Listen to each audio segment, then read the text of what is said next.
BFM Business et Tech Co présentent De quoi je me mêle, François Sorel. Un grand bonjour à toutes et à tous, bon week-end, merci d'être là. Comme chaque samedi et dimanche, vous le savez, c'est De quoi je me mêle. Sur toutes les plateformes, que ce soit en audio, en vidéo, sur la chaîne YouTube, sur BFM Business, le week-end en radio et en télé, que ce soit aussi sur la chaîne Tech Co, vous pouvez retrouver sur les box opérateurs et sur la plateforme Tech Co. Merci d'être là et d'être fidèle à ce rendez-vous avec au sommaire pour ce De quoi je me mêle cette semaine. Tout à l'heure, Lionel Costa, le directeur du développement du Labo Fnac, sera là et avec lui, on vous aidera à choisir votre télé. Voilà, à l'approche des fêtes de fin d'année et l'approche de grands événements sportifs. Alors, il y a eu la Coupe du Monde, mais bien sûr, les JO arrivent. Comment choisir sa télé ? Quelles sont les technologies aujourd'hui avec lesquelles il faut compter ? On fera le point tout à l'heure. Je vous rappelle qu'il y a le hashtag DQJMM qui vous attend aussi. Bien évidemment, si vous voulez réagir sur Twitter, merci encore une fois d'être là et bienvenue dans De quoi je me mêle. Et pour débuter, je suis très heureux de recevoir Stan Larocque dans cette émission. Salut Stan. Bonjour. On va parler aujourd'hui de VR, de réalité mixte, de réalité augmentée avec Stan Larocque que vous connaissez peut-être ou peut-être pas. Et bien justement, si vous ne connaissez pas, on va prendre le temps de vous faire découvrir cet entrepreneur français qui a décidé un beau jour de lancer son masque de réalité mixte. Stan, alors on se connaît un peu parce que j'ai la chance de te recevoir de temps en temps dans Tech Co, mais c'est vrai qu'avec De quoi je me mêle, on a la possibilité de prendre un peu plus de temps pour raconter ton expérience et ton histoire entrepreneuriale, parce que voilà, tu viens de sortir ce masque de réalité mixte qui s'appelle le Lynx R1. Tu vas nous expliquer un petit peu comment il fonctionne, etc. Mais effectivement, on se dit, lancer comme ça un masque from scratch, de zéro, en s'intéressant évidemment à tous les fournisseurs, etc., ça doit être quelque chose d'assez impressionnant. Quelle est ton histoire en fait ? Comment tu t'es dit un jour, voilà, je vais me lancer dans la VR et je vais faire un masque pour concurrencer Meta ou pourquoi pas Apple ? Alors, je ne pensais pas du tout en arriver jusque-là aujourd'hui. Par contre, c'est une histoire qui a commencé il y a maintenant quelques années. Et en fait, en 2016, pendant mes études, je suis à la base, on va dire, ingénieur logiciel. Et donc, je me suis dit, bon, bah voilà, ma vie maintenant, ça va être faire des sites web et des applis. Bon, bah c'est super. Et pendant mes études, j'ai eu accès à un casque de réalité virtuelle qui à l'époque était un Oculus DK2, pour ceux qui se souviennent. C'était les tout premiers qui venaient avec la boîte Oculus qui faisait beaucoup parler d'elle juste avant d'être achetée par Facebook. Et en mettant ce casque sur la tête pour un projet d'études, je me suis dit, ok, ça fait partie du futur, il faut absolument que je trouve un moyen de travailler là-dedans. Et donc, personne d'autre dans l'école ne s'intéressait à ce casque. Du coup, je l'ai prêté, je l'ai emprunté à l'école, je l'ai ramené chez moi, j'ai bidouillé, j'ai regardé comment ça fonctionnait, etc. Et je me suis retrouvé à prototyper, sans vraiment m'en rendre compte, mon propre casque, basé sur cette première coquille. Et donc, le premier truc que je me suis dit aussi en mettant un casque sur la tête de réalité virtuelle et pas de réalité mixte, on en était très très loin, c'est que je me suis dit, c'est dommage, c'est génial, je suis très bien immergé, mais je ne vois pas à travers le casque. C'est dommage. Donc le premier truc qu'on fait quand on est un geek, c'est qu'on prend une caméra, on la met devant le casque, on essaie d'avoir l'image de la réalité dans le casque à nouveau. Et ça, en fait, c'est de la réalité augmentée, voire même c'est de la réalité mixte. C'est sur ce principe-là qu'est sorti le casque d'Apple, qu'est sorti le Quest 3, et sur lequel je travaille moi depuis plusieurs années avec mon équipe, et qui fait aussi la fondation du casque Lynx R1. Donc c'est pouvoir faire de la réalité virtuelle, mais aussi pouvoir voir à travers le casque pour faire de la réalité augmentée. Alors c'est formidable ton histoire, mais du moment où tu te dis ok, je veux bosser là-dedans et jusqu'à le résultat final de ce masque qui est là, il s'est passé donc 7 ans, mine de rien. Il s'est passé des choses. On était à l'époque, alors effectivement, il y avait l'Oculus, il y avait aussi HTC qui était dans le domaine de la VR, avec des systèmes très très imposants. Enfin, il fallait des gros PC, des capteurs un peu partout dans des pièces. Enfin voilà, on était à la préhistoire de la VR. Et d'ailleurs, on se rend compte à quelle vitesse aujourd'hui la technologie est en train de rendre plus simple tout cela. Mais jusqu'à sortir ce masque-là qui est 100% fabriqué par ton équipe, en quelque sorte. Tout à fait. On imagine le nombre d'embûches, de problèmes que tu as dû rencontrer, non ? Alors, vous avez tout à fait raison, c'est une série Netflix qui s'est vraiment en plusieurs saisons, qui s'est passée en 7 ans. Il y a eu des événements très très marquants. Je pense que les premières choses marquantes, c'est que le fait d'avoir moi-même prototypé le tout premier casque, donc d'avoir fait, c'était un proto en carton et en scotch, mais ça avait le mérite de marcher, d'avoir fait l'optique, la mécanique, l'électronique, etc. Ça m'a permis, au fur et à mesure du développement de l'entreprise, de garder le respect de mon équipe. Donc aujourd'hui, j'ai des gens bien plus intelligents que moi qui travaillent sur l'élaboration du casque et des prochains casques. J'ai pu recruter ces gens-là grâce à des levées de fonds successives. On en a fait 2, là on est en train d'en faire une 3e, on reviendra là-dessus peut-être plus tard. Mais j'ai pu tout de suite recruter des gens très bons et qui ont pu suivre ma vision parce que j'ai toujours eu les mains dans le cambouis et je les ai toujours encore aujourd'hui. Et donc, je suis encore dans les décisions de comment. Enfin, je suis un peu le CEO, mais aussi le CTO de la boîte. Et je pense que c'est primordial quand vous regardez d'autres boîtes de la tech en France. Je pense à Parrot notamment, où le CEO est aussi toujours le CTO aujourd'hui et dans beaucoup de décisions. J'ai vraiment pris ce modèle-là. Ça marche assez bien. C'est la clé du succès, à ton avis, le fait de comprendre. On va dire l'optique de ce que tu es en train de mettre en place, les processeurs, enfin tout ça, savoir exactement comment ça fonctionne. Ça me fait un peu penser à Xavier Niel aussi au début avec la Freebox qu'il avait construite alors avec évidemment à l'époque un directeur technique talentueux, mais il savait de quoi il parlait en fait. C'est ça, je pense que quand on est dans le business de la tech, il faut savoir de quoi on parle, il faut voilà, montrer aux autres qu'on vient du même univers. Et donc, c'est plus facile, effectivement, quand on est un geek, de se plonger là-dedans et de pouvoir embarquer des gens avec soi. C'est tout de suite plus crédible, je pense. Donc, c'est la clé du succès, je ne sais pas. Je pense que la clé du succès, c'est une combinaison de hasard, de rencontres et de compétences dans l'ordre qu'on préfère. Mais donc, du coup, je commence avec cette petite équipe. Et la première là, on est en quelle année ? Là, alors, j'ai une équipe avec moi. Les 8 premières personnes et donc mon bras droit et mon cofondateur Chouki Adri qui me rejoint, c'est en 2019. Donc c'était il n'y a pas si longtemps en fait. Je suis resté seul pendant 3 ans à prototyper et à bidouiller. En fait, je l'ai vécu un peu comme une thèse en fait, vraiment où on fait de la recherche. Ok, c'est quoi de l'optique, de quoi j'ai besoin dans une caméra pour faire de la bonne réalité mix, etc. Je l'ai vraiment vécu comme une thèse à part, complètement hors système, où j'étais déjà accompagné de gens très talentueux. J'ai eu la chance de pouvoir travailler avec quelqu'un qui est toujours actionnaire de la société, qui est un général 4 étoiles, un ancien général 4 étoiles de l'armée de l'air et le pilote d'essai du Rafale, donc qui a mis des casques de réalité augmentée pendant un moment et qui sait ce que c'est lui aussi, qui m'a rencontré lors d'un dîner et qui m'a dit mais ce que tu fais c'est super, comment je peux t'aider, etc. C'est top ça. Donc dès le début, j'ai eu cette chance de pouvoir rencontrer les bonnes personnes parce que dès le début, j'ai montré ce que je faisais. Je suis allé à des conférences, je suis allé sans savoir que je faisais la réalité mixte, sans savoir, voilà, comme Monsieur Jourdain qui fait de la pro sans savoir. Je montrais et je me challengeais face au monde extérieur très rapidement mon prototype et ça m'a permis d'itérer rapidement et aussi de faire, je pense, les bonnes rencontres.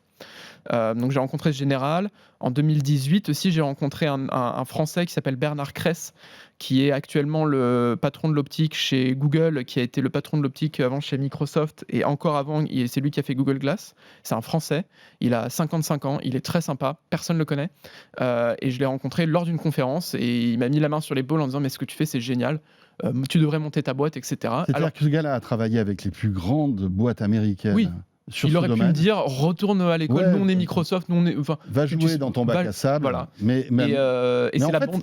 On se rend compte, excuse-moi, je te coupe, mais il y a plein de gens qui ont été bienveillants avec ton projet. Ouais. C'est fou ça. C'est aussi la clé peut-être du succès. Après, c'est le destin, c'est comme ça, c'est la chance. Mais tu as rencontré des gens qui se sont rendus compte du potentiel, de la complexité de ce que tu faisais et de, on va dire, ton savoir-faire, en tout cas ton expertise dans ce domaine, et qui se sont dit on va l'accompagner. C'est ça. En fait, c'est il y a des gens à qui c'est arrivé, ce qui m'arrive actuellement. C'est arrivé à ces gens-là quand ils étaient plus jeunes. Eux aussi, ils ont rencontré cette bonté d'âme de se dire tiens, là, il se passe quelque chose, je vais redonner ce que j'ai eu par le passé. Et je pense que c'est ce qui s'est passé avec ces quelques mentors que j'ai pu avoir très tôt, au début du projet. Qui aujourd'hui transmettent. Vraiment, parfois sans contrepartie. C'est pour ça que j'appelle ça de la bonté. Il y en a, ça existe. Voilà, donc accrochez-vous. Vous allez peut-être croiser ces gens aussi un jour. Voilà, si vous osez aller dans le monde extérieur pour challenger vos idées. J'ai rencontré ces gens-là. J'ai pu faire une première levée de fonds au retour du CES 2019. Donc là, cette levée de fonds s'est passée pendant l'été 2019 et c'est là où j'ai vraiment eu ma première équipe et on s'est dit, voilà, on va faire un casque, on va l'industrialiser, on va amener un produit sur le marché. C'est-à-dire que l'été 2019, tu te dis, je vais fabriquer mon propre casque. C'est ça. Sur les principes que j'avais explorés entre 2016 et 2018, grosso modo, qui sont les mêmes principes qui constituent aujourd'hui ce que c'est que la réalité mixte, c'est-à-dire pouvoir voir à travers un casque de réalité virtuelle. Avec les mêmes principes, je vous ressors mon casque V0, comme on l'appelle au bureau. Je le ressors, il est dans le musée du bureau. On l'allume, on a une expérience extrêmement similaire à ce qu'on a aujourd'hui, mais c'est pas du tout un produit qui était industrialisé. C'était du prototype monté à la main dans la cuisine, littéralement. Et aujourd'hui, là, moi, je suis très fier, seulement quelques années après, d'avoir un produit industrialisé mis à l'échelle avec son écosystème. Et ça, c'est quelque chose dont je ne serais jamais pas fier, en fait. Ouais. Et je pense que je porte le message pour toute l'équipe qui m'a accompagné. C'est un peu une prouesse quand on regarde les ressources qu'on a pu avoir par rapport à notre concurrence. Et je pense qu'en Europe, en France, encore plus, on fait de moins en moins de hardware, pour pas dire pas du tout. Et donc, on ne sait plus à quel point c'est difficile. Du coup, on ne le respecte plus, parce que plus personne ne sait vraiment comment s'y prendre. On a dû tout nous redécouvrir, on en a tout quelque sorte. laissé à l'Asie, en fait. On a tout laissé à l'Asie. D'ailleurs, même aujourd'hui, Lynx, nous, on a un bureau à Taïwan pour justement gérer nos partenariats et toute notre fabrication est encore en Asie. Voilà, on est en train de progresser aussi pour faire revenir certaines choses en Europe. Mais donc, pour revenir un peu sur l'histoire, donc, on veut industrialiser ce casque. Et là, dans cette lignée de bonté, de retour d'ascenseur, etc., il y a quelqu'un qui me contacte un jour, entre les deux levées de fonds et juste avant qu'on fasse un Kickstarter qui a eu beaucoup de succès. Il y a Palmer Luckey, le fondateur d'Oculus, qui a 1 an de plus que moi, qui, par l'intermédiaire d'un ami, trouve mon contact et m'appelle un jour et me dit... alors, Palmer Luckey, pour ceux qui ne le connaissent pas, il a créé Oculus et il a vendu à 21 ou 22 ans à Facebook pour 3 milliards. Juste derrière, il a remonté une boîte d'armement, en l'occurrence, qui a un franc succès, qui s'appelle Anduril. Et c'est la seule personne qui a créé 2 licornes qui a moins de 30 ans. Ce genre de personnage, on ne sait pas le fabriquer en Europe. Ce genre de garçon. Il vit aux États-Unis. Il vit aux États-unis, il vit à Los Angeles sur une île artificielle. C'est rigolo de passer il vit sur une île artificielle. Il vit sur Lido Island à Newport Beach. Je vous assure, c'est incroyable. C'est incroyable. Sa maison, c'est la maison du méchant de James Bond. Je vous assure, il a. Imaginez, vous avez 22 ans et je lui dis tiens, voilà 700 millions de dollars. Bon, je vous laisse imaginer ce qui peut en découler. En effet. Mais c'est intéressant de voir qu'après s'être intéressé à la VR, il s'intéresse à l'armement. C'est bizarre. Hein. Voilà. Alors après, je vous laisse creuser sur le personnage. Il y a plein de traits. Oui, enfin, c'est quelqu'un avec des aspérités, on va dire. Voilà, c'est quelqu'un de très polarisant. C'est un vrai personnage de film. Et donc, il me contacte et il me dit j'adore ce que tu fais, je suis ce que tu fais avec Lynx depuis un moment. Comment je peux t'aider ? Alors là, il faut imaginer que vous avez un milliardaire cool qui vous appelle et qui vous dit ok. Parce que lui comprend. Il comprend en fait tout ce que tu es en train de mettre en place. Oui, voilà, il a vécu la même chose, alors un peu plus tôt dans sa vie, de manière un peu plus accélérée, notamment la revente à Facebook, mais il est passé exactement par les mêmes étapes, il comprenait et il comprend toujours ma douleur sur certains aspects, et il s'est dit, ok, comment on le met sur orbite, comment on fait en sorte que ce casque devienne une réalité. Alors, il est CEO d'une boîte d'armement américaine, il ne peut pas faire d'investissement dans une boîte étrangère, c'est très compliqué, etc. Par contre, donc faut imaginer, on était en 2021, c'était entre 2 vagues de Covid, c'était super compliqué pour tout le monde, on savait pas, le vaccin n'était pas encore là, on savait pas trop, est-ce qu'on allait vivre avec des vagues de confinement, enfin voilà, on a tous oublié ça. L'incertitude de l'époque. Une forme d'incertitude grave, en fait, et donc Palmer m'appelle, les frontières avec les États-Unis sont fermées, on ne peut pas voyager, etc. Et il me dit, tu sais quoi, Stan, je vis à Los Angeles, mais j'ai toujours ma maison dans la Silicon Valley, sur les hauteurs de Stanford, là, de Palo Alto. La clé est sous le paillasson. Vas-y, et je t'envoie des investisseurs, je t'envoie des gens, et tu te fais un nom dans cet écosystème, aussi dans la Silicon Valley. Complètement dingue. Je raccroche. Je n'ai aucun moyen d'aller aux États-Unis à ce moment-là. Les frontières sont fermées. Je remue le ciel et la terre pour trouver une méthode diplomatique pour passer. J'ai finalement un de mes amis qui a une société qui fait des casques. Lui, strictement pour la défense américaine, avec qui j'ai travaillé sur un casque, qui me fait une lettre en disant on a besoin physiquement de Stan Larocque pour Oui, tester des choses, l'expertise, VR, l'expertise, etc. Donc là, tu arrives à avoir un sésame pour partir aux US. Bah, tu montres à un Américain quelque chose qui concerne la défense, ça passe. Donc, grâce à ça, j'ai réussi à passer. Jusqu'au moment où j'arrive à la douane américaine, je ne suis pas sûr de passer de l'autre côté. J'arrive, je pose mes valises devant cette énorme baraque à Palo Alto, seul. Alors la maison, faut imaginer. La clé était sous le paillasson. La clé était sous le paillasson, littéralement. Il me donne juste le code du portail. C'est une maison, il faut imaginer 14 salles de bain, 10 chambres, le terrain de tennis, le terrain de basket, les écuries, etc. Enfin voilà, la villa de la Silicon Valley, etc. J'arrive, je ne connais personne. Et là, pendant 1 mois et demi, je reste 1 mois et demi dans cette maison que Palmer me prête. Et je rencontre des investisseurs, des gens qui ont contribué à la VR, des gens de toutes les boîtes, Apple, Lenovo, etc. Et tu te nourris de tout ce qu'ils te racontent. Je me nourris, je place un peu Lynx sur la carte aussi à ce moment-là, en disant ce projet va naître, va être sérieux, on est en train d'industrialiser. On est en train de le concevoir. J'avais déjà un proto fonctionnel à l'époque, donc je venais quand même avec quelque chose. Et ça m'a donné un énorme boost. Ça, je pense que ça a beaucoup aidé la marque Lynx de dire, ok, si Palmer Luckey s'y intéresse, qui est probablement la seule personne qui a fait de l'argent à l'époque dans la réalité virtuelle en vendant sa boîte à Meta, c'est qu'il y a quelque chose, c'est qu'il se passe quelque chose. Parce que tu as dû avoir des périodes où tu devais avoir envie de tout laisser tomber, non? Enfin, je veux dire, tu as dû avoir des coups durs, des moments où on te dit, bah, laisse tomber, parce que voilà, tu te lances dans une aventure qui est irréalisable, en tout cas en France. Ça doit être des coups de boost, ça. Ah oui. Quand tu es dans des situations un peu compliquées. Je pense que c'est ce que vit l'équipe, c'est ce qu'on vit chez Lynx, c'est-à-dire qu'on n'est pas très très connu encore en France, la marque n'est pas encore très développée, et quand on va sur des salons aux États-Unis, les gens se prennent en photo avec nous, parce que on est cet espoir d'un casque, d'un nouvel écosystème européen avec des valeurs européennes qui va un peu mettre un coup de pied dans la fourmilière des GAFAM et des casques chinois. C'est intéressant ce que tu dis, c'est-à-dire que pour en fait les spécialistes de la VR, vous êtes un peu des stars. Pas des stars, mais en tout cas, vous êtes au niveau des personnes qui comptent Absolument. Dans ce domaine-là. Je C'est pense qu'on a incroyable, alors que tu es inconnu. En France, je veux dire, pour le grand public, personne ne connaît Lynx aujourd'hui. Pour le grand public, non. Mais au niveau international, dans ce domaine-là... on est très regardé. J'ai pas peur de dire qu'on est vraiment très regardé. Tous les ans, les gens... Enfin, voilà, tout le temps, les gens regardent ce qu'on fait. On est invité à toutes les conférences techniques sur le sujet pour que les gens nous entendent. Donc, c'est très gratifiant. Effectivement, ça booste un peu l'ego, surtout quand on a certaines discussions en France où par exemple, des investisseurs ne comprennent absolument pas ce qu'on fait, et c'est bien dommage.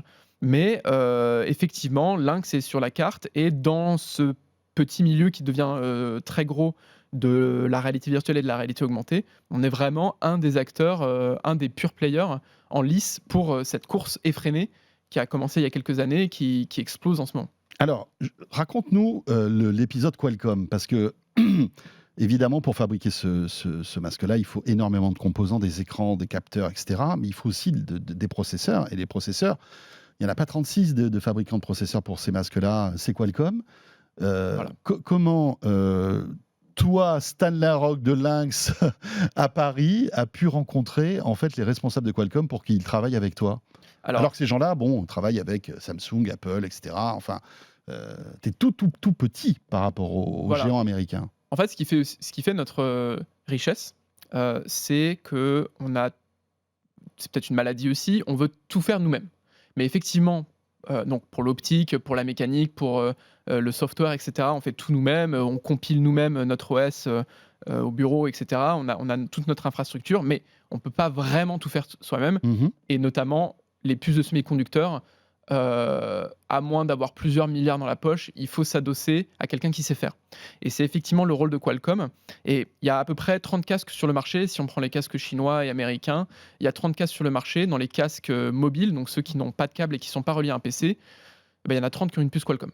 Donc effectivement, Qualcomm est un peu le gatekeeper, le passage obligé. En fait, c'est eux, ils appellent ça we are the ticket to the metaverse. Voilà, c'est un peu leur formule. Oui. Et effectivement, Qualcomm est en très bonne position et a une très bonne technologie pour permettre au casque d'être sans fil.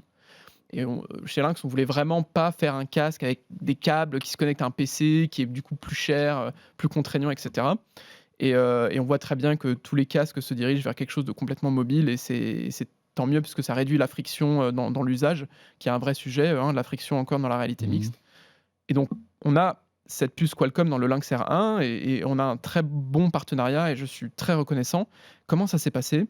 Et ben, en fait, il faut me croire, mais je suis rentré par la porte à San Diego du siège de Qualcomm. Je les ai contactés, je leur ai dit: «Bonjour, voilà, j'ai ce projet. Est-ce que, s'il vous plaît, je peux utiliser vos puces?» Et en fait, au moment Mais où tu es je me rentré comme déclarais, ça en prenant rendez-vous avec quelqu'un j'ai ou... contacté quelqu'un de Qualcomm France sur LinkedIn, D'accord. voilà, Jérôme Jacquemin, qui est en charge de toute la XR aujourd'hui chez Qualcomm en Europe, qui ensuite m'a mis en relation avec Ok, d'accord. des gens à San Diego. Le siège de Qualcomm est à San Diego, en Californie. Et Donc, tu as décroché un rendez-vous. j'ai décroché un rendez-vous de 10 minutes, mais vraiment de 10 minutes. Et en 10 minutes, j'ai pitché mon casque. Donc je suis arrivé avec mon proto là, en carton et Mhm. en scotch.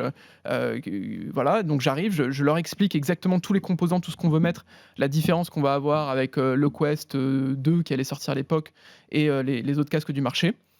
Et là, en face de moi, j'ai un interlocuteur chez Qualcomm qui se trouve être francophone d'ailleurs, qui a un gut feeling, qui se dit: «Il se passe quelque chose, ce gars-là, ce projet-là, ça vaut le coup, on y va». Et puis il a vu que tu n'étais pas rigolo, que Et que tu connaissais tout je ça, savais de ça quoi faisait je des années parlais. que tu travaillais là-dessus. J'avais une équipe très solide, D'accord. déjà avec, des vétérans, Et là, il te tape dans la main, il dit OK. et il dit: «OK». Et alors, ce qui se passe, c'est qu'on a un deuxième rendez-vous et là, avec mon bras droit, on se retrouve pendant 2 jours dans le centre de R&D de Qualcomm, dans une pièce sans fenêtre où on pitch toutes les 2 heures le projet à des équipes d'ingénieurs de Qualcomm D'accord. qui nous scrutent, qui vérifient bien qu'on sait ce qu'on va Ouais, ouais. faire et qu'on Mhm. raconte pas n'importe quoi. Et au bout de ces 2 jours, il y a, l'ingénieur senior au bout de la table qui fait: «OK, c'est bon». Et là, 15 minutes après, En fait, tu as passé comme un tribunal en quelque sorte. c'est littéralement un tribunal. C'est ça. En C'est fait, voilà. ils étaient en train de voir si tu étais sérieux, si tu savais ce que tu faisais, et s'ils n'allaient pas en fait investir Exactement, du temps et des dans la ressources. R&D pour rien. Exactement. C'est vraiment comme ça que Qualcomm choisit ses clients pour l'automobile, les smartphones, etc. On ne peut pas acheter une puce Qualcomm comme on veut, D'accord. contrairement à une puce Ce qui est- Intel ou AMD. Ce qui est normal. Cela dit. Ce qui est un business model. En tout cas, ça marche très bien pour eux. Et donc, ce qu'il faut comprendre aussi, c'est qu'on a eu accès à toute la documentation de Qualcomm. Donc, pour une puce, c'est 700 PDF. C'est une documentation très large. Il faut 6 mois pour qu'une équipe vraiment prenne en main la technologie Qualcomm. Et on a eu accès en 15 minutes à cette documentation. Et les gens de Qualcomm nous disent: vous savez, normalement, même pour les gros acteurs, ça prend entre 3 à 6 mois pour avoir juste l'accès au portail où il y a cette fameuse documentation. Et je pense que alors c'est sûr que personne en France ne travaille avec Qualcomm de manière aussi rapprochée pour ce genre de device. Et je pense qu'en Europe, on est les seuls aussi. Donc Incroyable. on est vraiment Qualcomm, c'est un peu le faiseur de roi dans l'industrie des smartphones, mais aussi du coup maintenant dans l'industrie des casques. Et on a un peu eu cette sensation de se dire que Qualcomm, pour l'Europe, faisait le pari sur Lynx. Et donc c'est un très gros partenariat, c'est notre plus gros partenaire à ce jour. Et Dieu sait qu'on n'a pas beaucoup de partenaires parce qu'on veut tout faire nous-mêmes. Mais alors pour les puces, c'est vraiment Qualcomm. Ce que je retiens de tout ce que tu nous racontes, c'est que finalement, l'humain est toujours au cœur de tout ça, et qu'il y a un feeling, il y a quelque chose qui se passe, il y a une complicité à un moment avec soit des mentors, soit des personnes que tu ne connais pas qui croient en ce que tu fais, Ça joue beaucoup. Ouais. et qui voilà, dit bingo. Mais c'est plutôt positif en fait, dans un monde un peu perturbé où on se dit voilà, chacun pour soi, etc.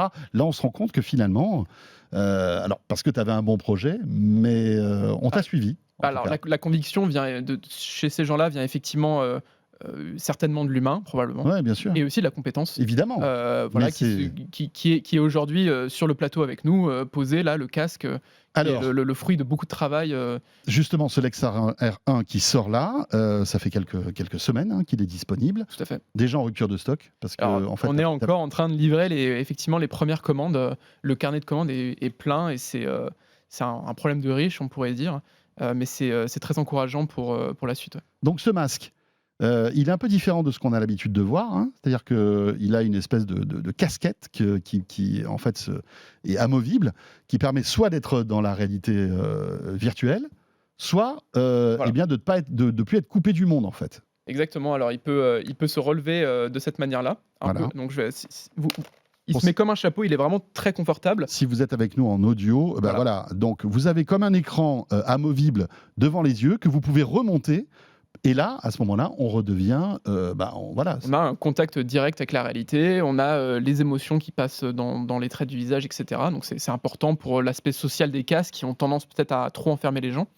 Et donc là, effectivement, je l'ai chaussé sur ma tête comme une casquette, et je peux le relever comme une visière en fait, et le rabaisser.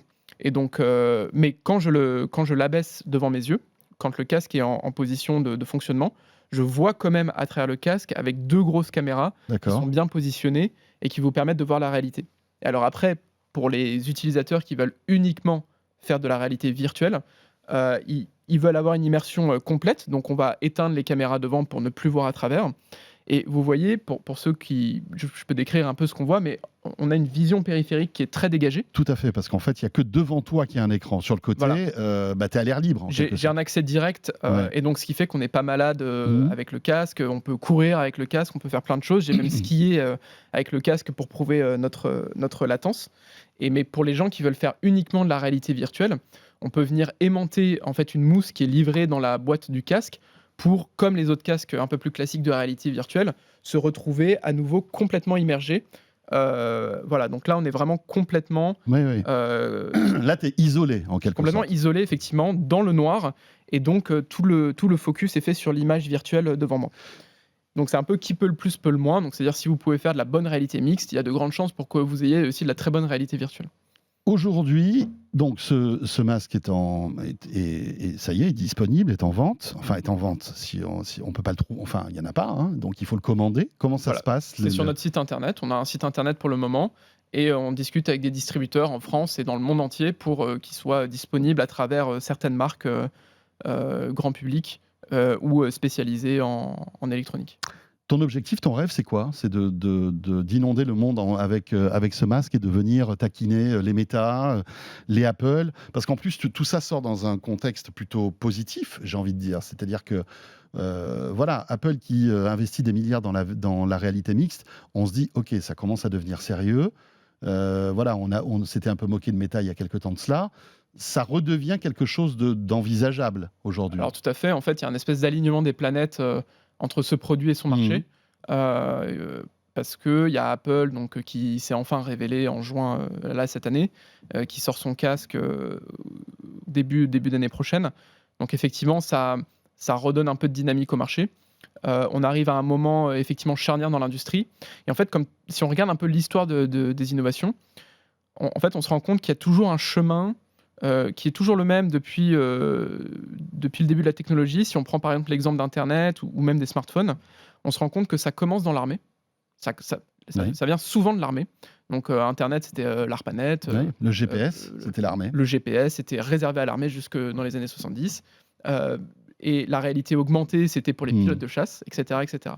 Et en fait, toutes les innovations, la plupart d'entre elles suivent le chemin de... Ça commence à l'armée, ça finit dans l'industrie. Donc on avait les téléphones là qu'on voyait à Wall Street, etc., qui étaient réservés à des gens fortunés, qui n'étaient pas encore dans la poche de tout le monde. Qui avaient besoin en fait d'une communication 24/24. Voilà, parce qu'il y avait un besoin du coup de ces entreprises. Donc ça va de l'armée, donc ça va de la défense jusqu'aux entreprises. Et après, on espère, ça arrive à la Fnac et chez Darty dans le grand public. Et donc par exemple les smartphones, voilà, c'est exactement ça. Aujourd'hui, c'est dans la poche de tout le monde. On a Internet partout avec nous. Et en fait, la réalité virtuelle est là. Donc les technologies immersives au sens large, c'est pareil, ça a commencé à l'armée dans les années 60-70. Là, c'est très utilisé en fait dans les entreprises. Nous, on vend énormément le casque en B2B, donc aux entreprises de tout type, dans le médical, dans la défense, dans l'industrie au sens large. Ça peut être, on a des clients comme la NASA, Tesla, la SNCF qui nous commandent des casques.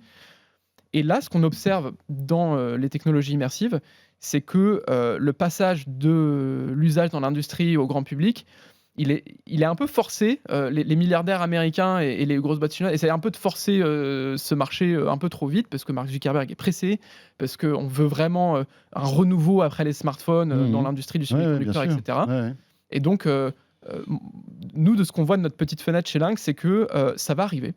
Ça va arriver, ça va être un produit qui va être le cadeau de Noël de tout le monde et puis ensuite qui va être utilisé dans Ouais, mais le cadeau de certains Noël endroits. de quelle année? Parce que c'est ça la C'est ça, question aussi. donc la Parce que question, c'est ça. On voit qu'aujourd'hui, alors même si on arrive à faire des bijoux de technologie, et le masque qui est devant toi en est la preuve, mais c'est quand même c'est gros, c'est encore lourd, et on voit que Cher. c'est cher, et on voit que, par exemple, que ce soit Mark Zuckerberg ou Apple, prévoit déjà le coup d'après, ou voire les coups d'après, pour petit à petit miniaturiser ce truc-là. C'est quoi l'objectif, en fait? C'est que ça ressemble à une paire de lunettes à terme? Alors à terme, c'est qu'on se rende même pas compte qu'on le porte. C'est ça l'interface machine ultime, c'est qu'on ne se rend pas compte qu'on l'utilise. Donc effectivement, le rêve, l'objet qu'on met en rêve, c'est ces lunettes qui pèsent 80 grammes, qui sont les lunettes d'Iron Man. Avec les lois de la physique et de l'état de l'art aujourd'hui, c'est comme le cœur d'Iron Man. On ne peut pas faire un réacteur nucléaire de la taille d'une tasse de thé qu'on va se greffer à la place du cœur. Les smart glass, c'est pareil. Les lunettes connectées, on n'arrive pas encore à ce niveau-là. C'est pour ça que ça ressemble, même si on a un casque très fin, nous, chez Lynx, ça ressemble encore à des briques qu'on met devant les yeux. Il y a encore beaucoup de friction. Il n'y a pas encore tout le contenu qu'on peut trouver dans un smartphone ou à la télé. Donc il y a cette crise un peu d'un objet qui s'échappe d'un usage bien identifié dans Ouais, l'industrie et les entreprises, mais qui n'est pas prêt encore technologiquement vraiment pour qui attaquer est un le peu grand forcé public. sur le consommateur. C'est ça. Voilà. Et Mais à donc, ton avis, ça va arriver quand? Quand Bah- est-ce quel sera on va dire, le je trouve grand que jour de la VR? quand on voit déjà le Quest 3, je trouve que c'est déjà un produit très attrayant pour les, Ouais. les plus jeunes, je dirais, entre Il sort ces 18 et jours-ci 30 d'ailleurs. ans. Hein. Je trouve que ça devient des produits vraiment attirants, même si c'est encore un coût, c'est encore un poids et un investissement, c'est sûr. Et je pense que l'année prochaine, entre la sortie du casque d'Apple, qui va aussi encore plus éduquer les gens, et Mhm. une dizaine de casques qui vont sortir sur le marché, en plus d'une autre, je pense que 2024 sera une très grosse année. Et quand on regarde la croissance de ce marché-là, la taille du marché ne cesse d'augmenter. Et alors, petite question, j'allais dire, pas méchante, mais que j'imagine plein de gens se posent. Comment toi, petit Français, avec ce masque-là, pourras-tu concurrencer les géants américains, les Apple, les Meta, etc., dans ce domaine? Est-ce qu'il y a une chance pour que tu puisses t'imposer avec ton produit? En fait, d'une certaine manière, on le fait déjà. Mais c'est une très bonne question parce que c'est la question, en fait. En fait, on Ça, le c'est fait du déjà. pragmatisme, Mais tout tout à fait. simplement. Et si vous voulez, le simple fait qu'on me pose cette question, c'est que déjà, quelque part, on a gagné. C'est que si dans la même phrase, vous mettez Lynx et Meta et les GAFAM, c'est qu'on a su se mettre sur la carte, et c'est que les gens nous comparent à ce genre de produit. Et là, déjà, on a fait un pas énorme, je peux vous dire, par rapport à quand j'ai commencé. Alors après, comment concrètement on s'y prend aujourd'hui? En fait, ce qui fait très peur à un Américain ou un Chinois, c'est que un Européen débarque avec un casque, même pas forcément meilleur, mais un casque surtout qui a son écosystème, qui n'est pas le Play Store ou l'Apple Store du futur casque d'Apple, mais qui est son écosystème, qui ne passe pas par les règles de censure chinoises ou américaines, qui est sa propre infrastructure. C'est plus ça qui fait peur que le casque en soi. Et c'est vraiment ce qu'on est en train de faire avec Lynx, c'est vraiment créer un écosystème européen au Oui, même oui, titre que parce sur qu'on le a parlé mobile. du hardware, mais on n'a pas parlé du soft. Mais évidemment, il y a toute la partie soft qui est très importante là-dessus, hein, Voilà. qui est sous Android, je crois. Alors c'est sous Android, mais alors attention, Android, c'est Android sans la surcouche Google. C'est ça. Parce qu'on pourrait me dire, ah d'accord, mais en fait c'est un casque Google. Pas du tout. C'est la partie open source d'Android sur laquelle on a rajouté nos drivers et notre code, qui fait aujourd'hui qu'on a un casque complètement souverain. Et ça, je pense que c'est plutôt cette composante-là qui nous rend dangereux en fait aux yeux des GAFAM. Et c'est pas tant nos volumes au début qui peuvent nous rendre ridicules quand on regarde les chiffres de vente par rapport à des millions d'unités, mais qu'il ne faut pas oublier sont vendus à perte. Je pense que c'est la venue d'un Européen, où c'est quelque chose qu'on n'a pas su faire sur les smartphones. On n'a pas su créer un écosystème européen alternatif en Europe. Stan, dernière question. Est-ce que tu es soutenu parce que évidemment tout ça coûte beaucoup d'argent. On voit que Meta investit des milliards, Apple aussi, Samsung s'apprête aussi avec Google à sortir son masque. Est-ce que tu es soutenu financièrement? Est-ce que les plus hautes instances de notre pays se rendent compte de la chance qu'ils ont d'avoir, alors toi, mais il y a plein d'autres boîtes, hein. On voit que là, il y a avec Mistral.ai qui a levé 100 millions, etc. Est-ce qu'on se rend compte de la souveraineté que tu peux apporter dans ce domaine-là? Alors pour ce qui concerne le gouvernement, oui, clairement. En fait, Lynx, la société, donc on a récemment été désigné dans le panel de 125 entreprises qui constituent ce qu'on appelle French Tech 2030, donc un peu les pépites dans plusieurs catégories différentes. Donc il y a IA, il y a technologie immersive, etc. Et donc nous, on est dans ces boîtes-là. Donc on est fléché par le gouvernement. On est bien identifié aussi bien au ministère de la Culture, à l'industrie, au numérique. Je pense que les plus hautes instances de l'État En conscience. En conscience. J'ai pu aller les voir, j'ai pu leur mettre le casque sur la tête. Et ces gens-là ont pu se rendre compte vraiment, donc côté administration publique, de ce qu'on est en train de faire. Et donc voilà, je suis fier de pouvoir dire, ça fait plaisir aussi quand le service public marche quelque part, de savoir qu'on peut avoir du soutien et qu'il y a des gens en face de la table qui comprennent ce qu'on apporte et comment on peut faire une différence et créer au final un GAFAM européen. Avec une levée de fonds qui est prévue d'ici la fin de l'année, qui va être importante. Tout à fait. Donc voilà, et dans lequel France 2030, le programme d'investissement d'avenir de l'État, va investir. On est effectivement en train de finir une très grosse levée de fonds qui va nous permettre de voir suffisamment grand pour être encore plus dangereux face à cet écosystème qui devient un peu la course. Là. Voilà, retenez ce nom, Stan Larocque, et retenez le Lynx R1. Je suis persuadé que ça vous a donné envie d'aller jeter un œil sur le site de Lynx et de découvrir ce produit. Merci beaucoup Stan pour ce petit moment à la fois inspirant et qui fait du bien. Et puis voilà, on a des pépites en France, il faut le dire, il faut le répéter. Merci beaucoup. Merci beaucoup. Et vous restez avec nous, la suite de quoi je me mêle dans un instant avec Lionel Costa qui me rejoint du Labo Fnac. On va vous conseiller pour bien choisir votre télé. À tout de suite. De quoi je me mêle sur BFM Business et Tech & Co.